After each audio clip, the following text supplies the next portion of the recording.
Okay, so with the debugger window, you can put a breakpoint on a certain JavaScript line. You can refresh your page. So you get all the variables listed here. You can check your look up for your variables. Okay, if there are scattered some here and there, then you can actually go to the end of the list and type add a watch and type the variable name that you have. Okay, so once you choose it, you hit enter, you will be watching it at the end of the list. Okay, you can also remove it from the list of variables that you are watching. Okay. What we can do else with it, you can go either step by step in the execution, including if you have functions, then you will be getting inside the function and seeing what's happening line by line. Or you can go over each line that you have inside your code and without delving into the method call that you have, and you can see the changes of your variable values step by step.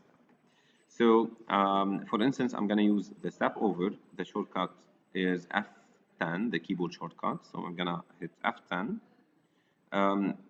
This executes this line, and welcome message will be initialized with the exact value that I'm seeing here. X and Y are still undefined according to my code, which is normal because I haven't defined them yet. Either I click here or I hit F10, and then I would see that my welcome message variable will change its value once again. Okay. For instance, for now, X is still undefined. When I will hit F10, X will change. It will become 3. It will become an integer. Y will get the value 5.5. When I will get the length of the message, which is 78, and then I divide it by 2, or I multiply it by 0.5, X will get the value of 39.5. Okay, so it will be promoted to become a float instead of an integer. Afterwards, X will be also promoted once again to become a string that takes much more bytes in the RAM. Okay. And then I can actually continue the execution. Now I know that X and Y contains string and a number, and this is why usually the displayed value will be Samir 5.5. What's special here, if I put the results in a specific variable, and if I add to X and Y a given value Z that I haven't defined, result will give me an error. And as you see here, there is nothing displayed except from the script, because all the document.write_ln instructions were escaped. Actually, I got an exception here, and the script was totally aborted. So there is nothing displayed else than the hello world here. Okay, and all this is because the Z value is not initialized, so this addition cannot be done. Okay, we say that the value of Z is undefined. So let me add a watch to catch the value of Z, and let me run it once again.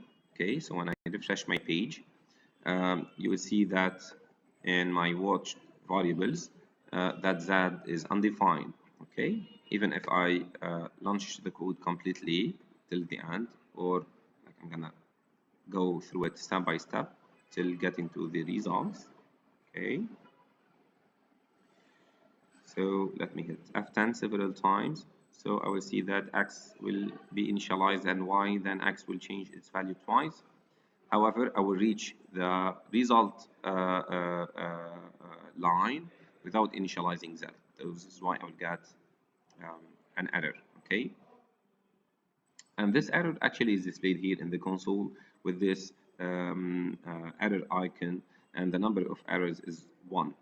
So I'm gonna hit here, and I would see that I have an error at the line number 22 in my code, in which Z is undefined, and I'm trying to use it. So line number 22 is exactly this line here, where I'm trying to add X to Y and then to Z. To be able to debug my code, I use these three lines of code. Console.log. The console is exactly this window here, and what you log in it, it's kind of write ln or print ln in the console. What you log in it is not displayed inside the HTML page, it's silently displayed inside the console. So it's destined to be used by the developers. It's not visible by the end user, okay? And here the developer is trying to check the type of X by saying log the type of X. Type of is a predefined keyword in JavaScript. You follow it by the name of a certain variable, and it returns to you the type of the variable.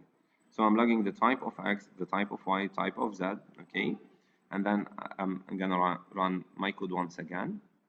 Here the console will display the error for me, but it will also display the types of the three variables. Actually, it display at the line number 19 here the type of X, so which is string, and it's correct because the last value assigned to X is a string.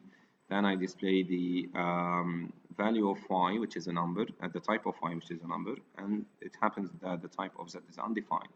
So this is why actually I'm having the trouble on the line 22. Okay, so such debugging information are crucial to understanding your code and to be able to change it later on. Okay, thank you for listening.